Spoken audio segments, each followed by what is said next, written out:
first thing that caught my eye was this file labeled Mrs. Puff. It makes sense for a teacher to have files on all their students, but why would she have a file about herself?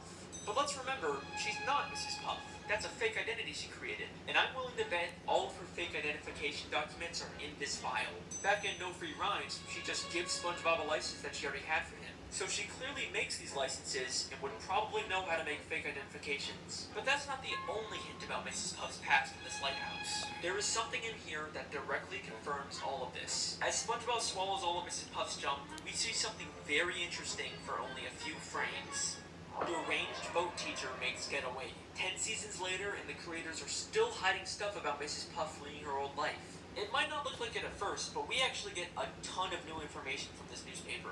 This is from the New Kelp Post, which tells us Mrs. Puff originally lived in New Kelp City. Then there's a caption that reads, "Distracts authorities with balloon animals." And do you remember that clip from the beginning?